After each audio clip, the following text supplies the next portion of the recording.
and I'm the founder and principal of Blakely Consulting.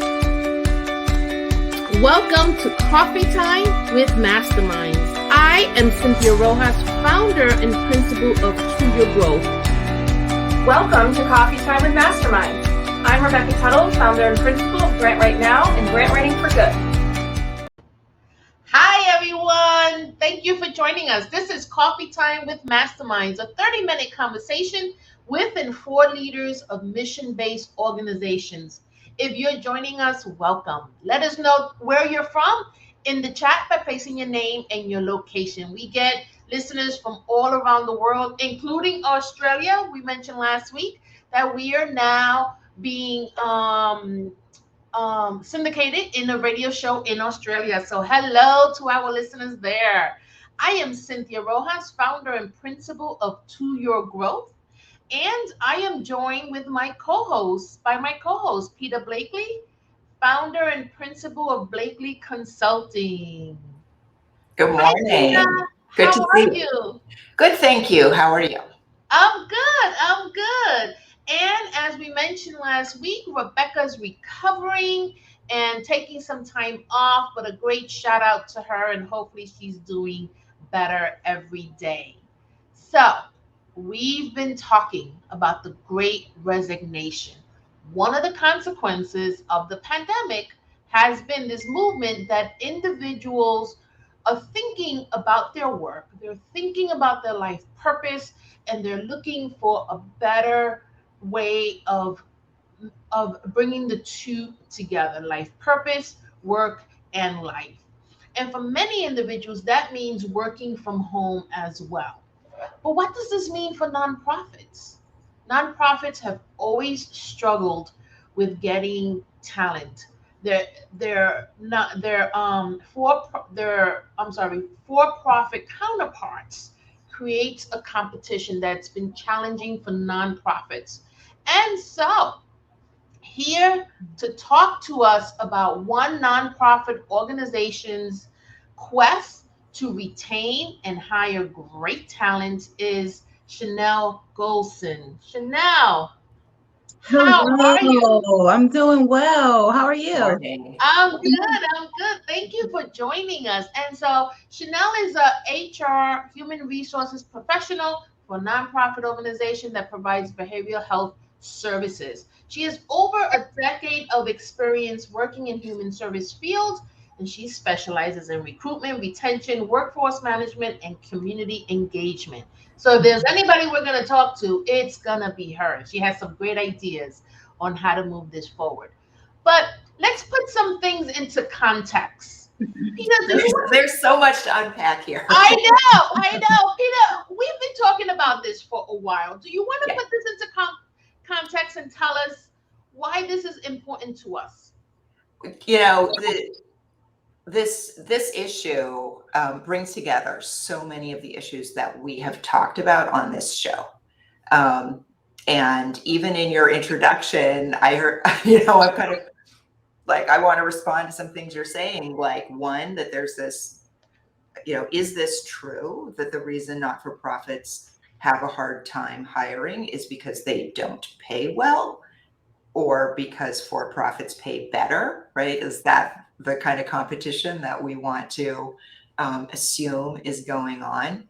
I feel like it lets not-for-profits off the hook for being truly great employers when we assume that kind of competition. But now I think everybody is saying in every industry, it's even harder to hire. And we're talking about, last week we talked about somebody who'd left her job to travel full-time. And she's a higher paid worker. She does the kind of work that can be done remotely.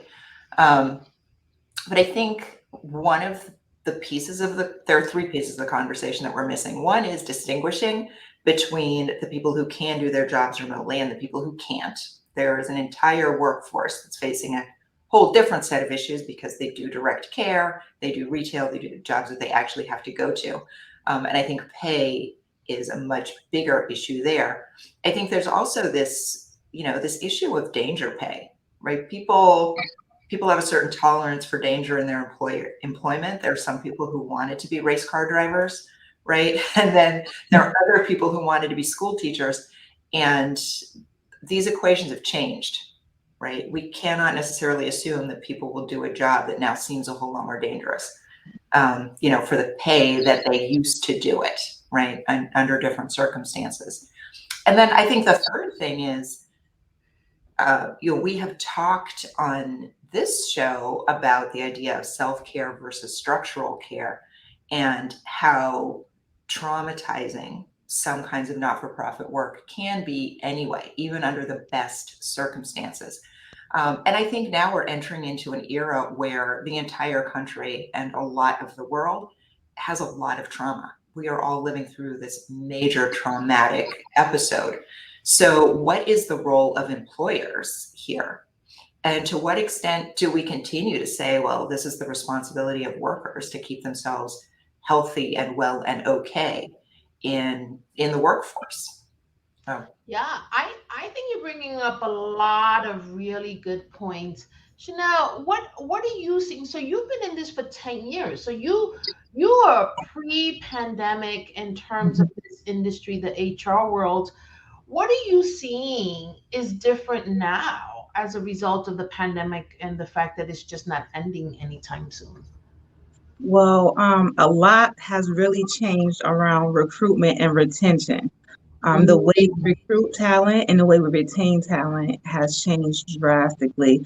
So we're using social media for our postings and to interact with talent. We're texting, whereas before, that was kind of taboo. So now texting is something that you see on a daily basis. That has become the new norm. We are relying heavily on like virtual interviewing and open houses, employee referrals. So the way we did it before has really, really changed. But social media is really, really big. It plays an important factor. If your presence is not strong on social media, it's really hard to recruit talent. Huh. So this is interesting. You mentioned interacting with talent on social media. Yes. So tell us a little bit about that, because I have not heard of that strategy. That's interesting.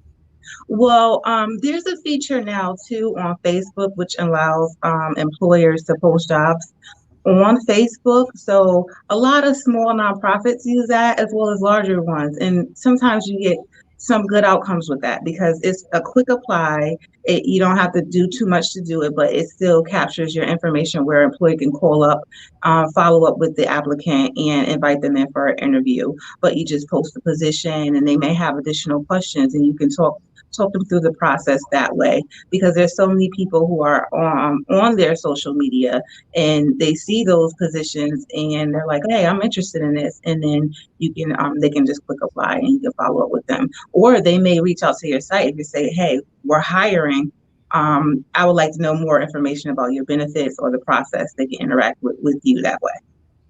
Cool. So it's about like meeting people where they are, Yes, that's right. But I think employers, the job application process is always assumed that the applicants should come to the employers, right? That has changed. It's come to their place, talk their language.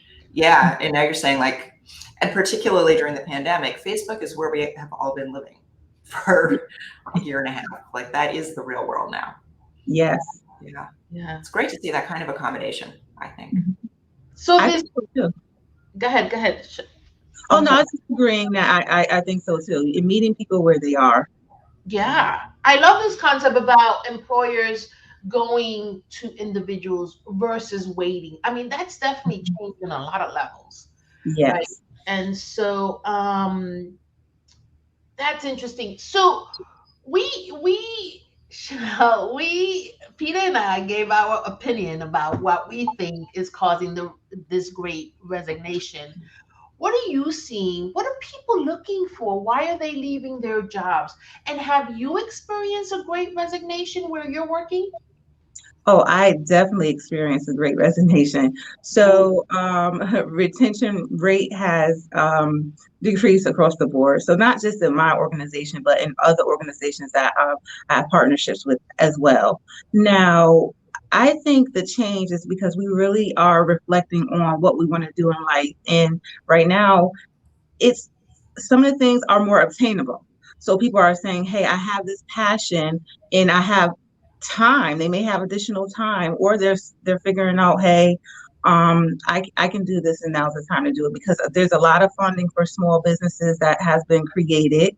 A lot of grant funding, a lot of support. People are just opening up their own businesses, and then there's a support that they have in that as well. So say if they have a friend that was laid off and they work in marketing, well, guess what? Now my friend can help me get my job up and running, and then that helps them as well. So we're seeing a lot of partnerships be created. So I help you, you help me, and so that's just really what we're seeing right now. Yeah, and let's not forget the real estate industry is. We have a comment. So Myra, hi Myra, how are you? I have mixed feelings because I believe there's a huge difference between a job and a career. When one has a career, they have a responsibility to fulfill their duty if that duty requires serving others, such as being a teacher. I have thousands of teachers who are leaving, and I'm finding that the ones who are leaving are the ones who choose teaching for the wrong reasons, Yeah. like summer vacation. I used to always wonder that. So I'm actually happy we're losing those teachers. We need teachers who want to be there. I have to tell you, Myra brings up another point, and Pina shared an article, and we can share it on this comment, on our comments, where a gentleman by the name of Tim Wise wrote this great article about what he thinks is happening in terms of the Great Resignation. And he says that there's always going to be people who take advantage of benefit programs. It doesn't mean we shouldn't have them. It means that we have to pay attention to the fact that that is always going to happen. And that if people are not productive and they want to stay home, maybe they should stay home. Right. And so what Myra is highlighting is that the individuals, there are individuals who have a calling to their work, right? And they're going to make it happen despite. And then there are those who don't feel the calling, and it feels more like a job. And that probably those are the ones who are really struggling about coming back to the office. We are overgeneralizing it, but it's another lens to pay attention to. Right? Yeah, I do want to caution us about about an over reliance on the idea of calling in not-for-profit careers, because I do think it can become an excuse not to treat not-for-profit workers well. Yeah. Right. And sometimes Rocky's cameo. Now Rocky has to say hi. Hi. So sorry about that. Sorry. Yeah. No, I was just saying that sometimes we assume because it's a calling or because it's really important that not-for-profit workers are going to be willing to tolerate a lot, in terms of their workplace or their pay or their characteristics of their work. And so I just want to, caution us not to let ourselves off the hook as employers because people have a calling to do this work. Yeah. Chanelle, do you think it's as simple as just raising salaries in nonprofits, or do nonprofits need to be more creative to keep their talent? Oh, definitely creative, because you can have a competitive wage and that not be it. You have to make sure that you're offering benefits that are comparable to people in your area or what your employees are looking for. Because you have one person that says, hey, I just want something as simple as a schedule change. Can you accommodate that? Or even hybrid schedules. We're seeing that a lot. So where we were so rigid before in the office, these are our hours. If you can't do it, you don't have a job. Now you're seeing, hey, you're remote 2 days a week, or some positions have moved to totally remote work, and you're seeing some be hybrid, and it's become the norm. It's not just a temporary change because of COVID. This is what we're offering now, and that's actually the driving force where we're actually getting a lot of new talent coming in. So you have to be flexible and not rigid. Whereas before we can say, this is what we have on the table, take it or leave it. Yeah. No, I remember those days. I Yeah. remember those days. I used to be, I will admit it, an employer that felt that you needed to be in the office, that we needed that interaction, that we needed to work with each other. And the truth is, we could do that virtually. Hmm. We can. We can. So, and then, one of the things that I often wonder about is what can nonprofits do generally to recruit their talent? So you talked about social media, Yes. you talk about reaching out to folks, but you have some really innovative things that you're doing for Hmm. your nonprofit because are you hiring like an additional 100 people or something? Well, we're hiring a lot. It's not right at 100, but Okay. it feels like 100 positions that we're hiring. Trust me, it feels like 100. But we are hiring for multiple positions, and so we have a lot of vacancies, and you're seeing that within a lot of organizations. If you go to their site, you look under employment opportunities, you'll see there's tons of positions available. So in the midst of this pandemic, our organizations are still growing, so we still need to meet that need to recruit talent. So you have to be very innovative and think out of the box. So I did mention social media before. Social media is a very, very big tool, but what I personally like to do is use my community connections for leverage. So I go to community meetings. There's management team meetings within New Haven that I attend. There may be organizations that you reach out to and you say, hey, these are our postings. We're looking for talent. Is there any way you can help us afford this information? Maybe you're going to health fairs that are in the community. You're seeing these pop up health fairs almost once a week. So maybe if you're there saying we have these openings, we offer health insurance. You're just selling your organization within the community. So I think partnerships with the community is really, really big. So that's what I do personally. I rely on that. So you're really reaching out to everyone, building relationships. Yes. Mhm. That's awesome. That's awesome. Are you finding this great resignation on all levels of employees or just frontline workers or leaders also doing a great resignation? What do you see? Yes, yes, leaders. So Myra mentioned teachers as well. So we're seeing all across the board, all different positions, people are leaving, and it's for various reasons. So it's not just wages, it's not just working from home, it's not their passion or calling. It's just different reasons. And the pandemic kind of helped some people figure out what they wanted to do or better avenues to do it. So there's various reasons. So I kind of don't really like to attribute the great resignation to one factor because it's multifaceted. It has so many parts. Yeah, we're seeing all across the board. That is Rebecca posted. Rebecca's in the background producing our show. Hi, Rebecca.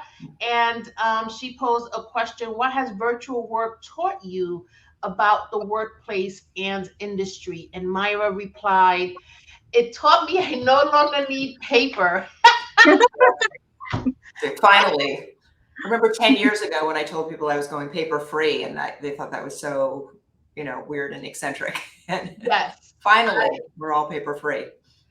Yeah. I have tried different things, and I am very close to being paper free. I've just gone blurry, and I'm not really sure why. So It'll come back. I apologize. Yeah, I just have to stop moving.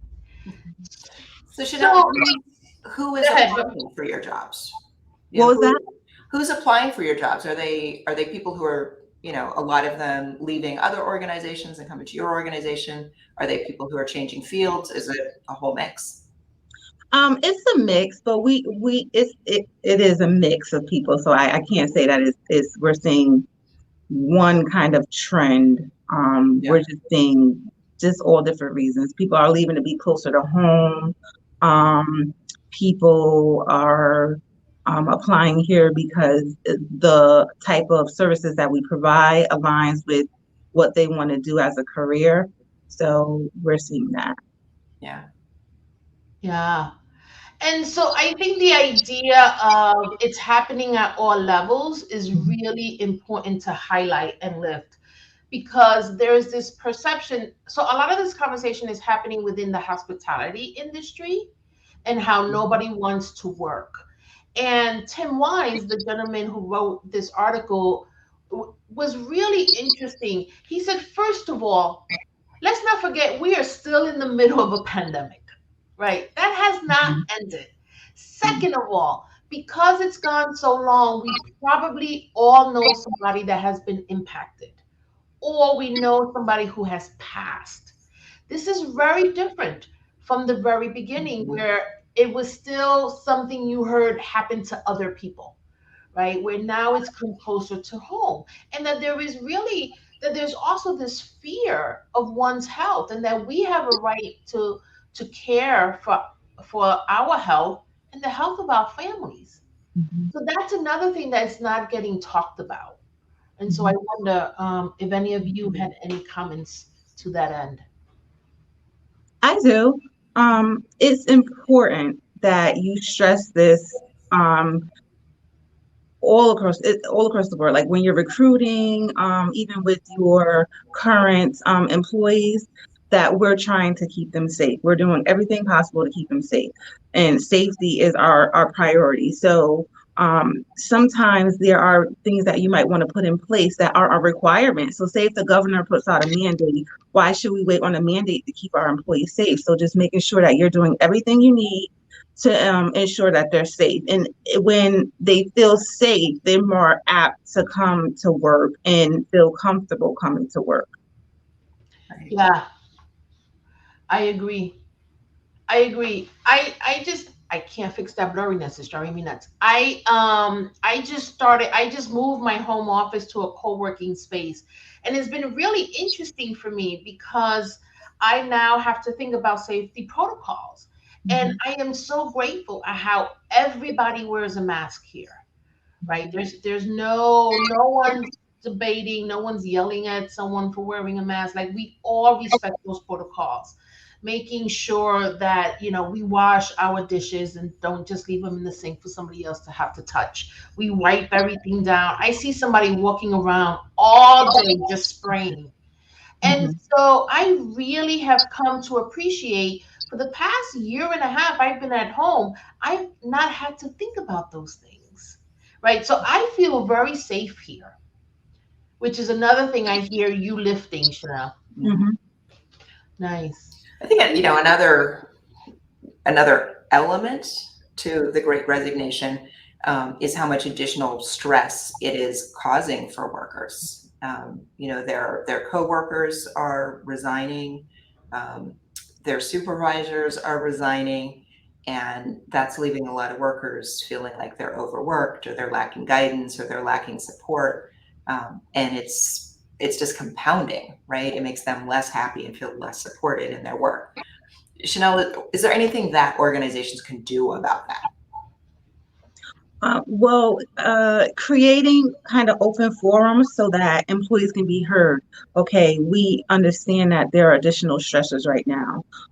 So you want to provide them, say, for example, we'll have a weekly listening session where employees can come, and it may be someone in management or maybe like another employee hosting it, so that they feel comfortable and not really upper management, because sometimes people won't speak freely if there's someone in senior management present.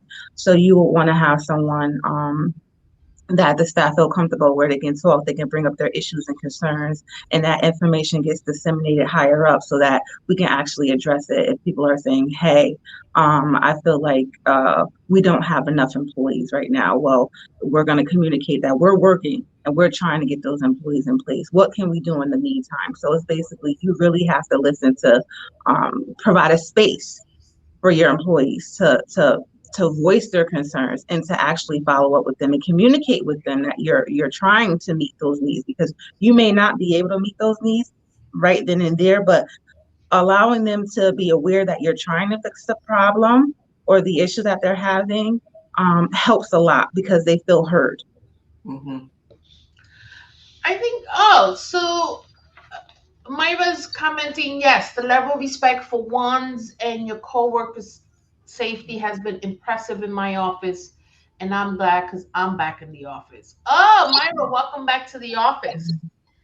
So, and thank you for that, Myra. Thank you for lifting the perspective that you're coming from.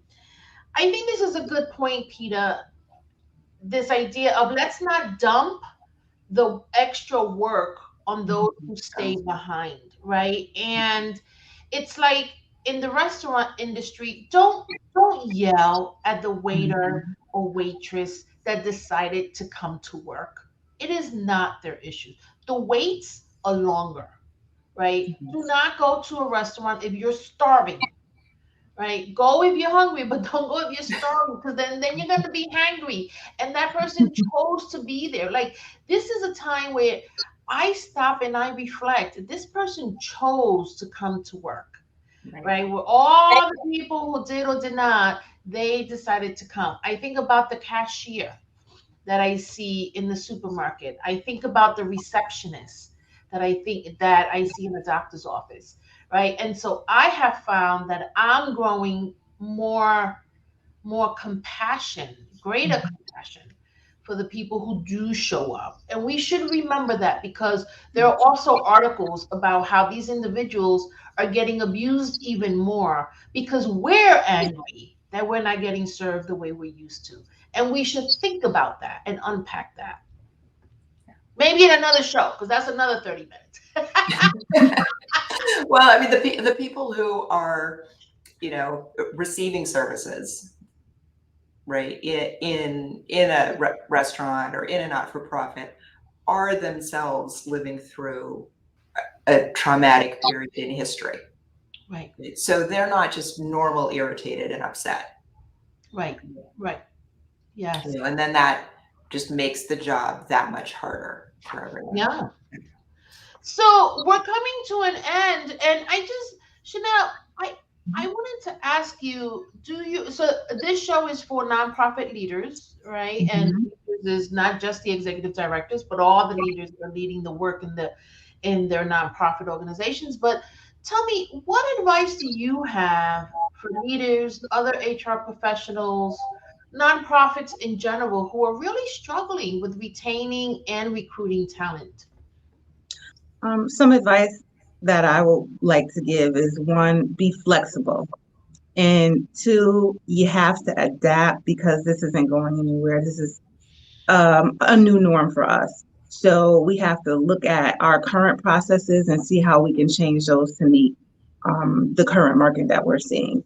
And then finally, I want to say, because Cynthia, you talked about compassion, let's be compassionate to everyone we come across because it's really a really tough time. So we're going through a tough time and everyone else is as well. So show compassion in all that we do. Yeah.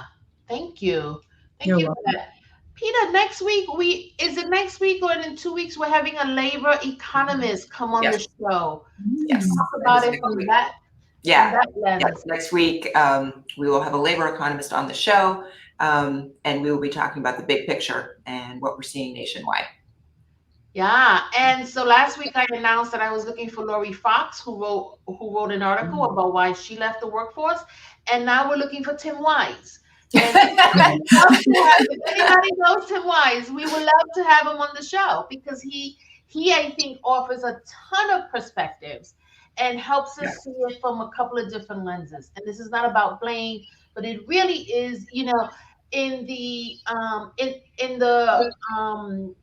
in the world where individuals are looking for work, they've had to adapt, right? Resumes today look very different from resumes 10 years ago. Interviewing techniques have also changed. There are all these books about this, right? Well, now it's on the nonprofit, now it's on the for profit company. Now, organizations in general have to adapt. So let's get to work. Let's do it with compassion, and we'll get through this. I promise. We'll get through this. All right. This is a great show, Chanelle. I can't thank you enough for joining Thank us you. and helping to give our nonprofit leaders insight into what's happening. And Australia, we say goodbye. We'll see you all next week. Peter, thank you. Any Thank last you. words? Have a great weekend, everybody. Wonderful. Thank you. Bye. Hello, everybody, and welcome back to Coffee Time with Masterminds. My name is Peter Blakely, and I'm the founder and principal of Blakely Consulting. Welcome to Coffee Time with Masterminds. I am Cynthia Rojas, founder and principal of To Your Growth. Welcome to Coffee Time with Masterminds. I'm Rebecca Tuttle, founder and principal of Grant Right Now and Grant Writing for Good.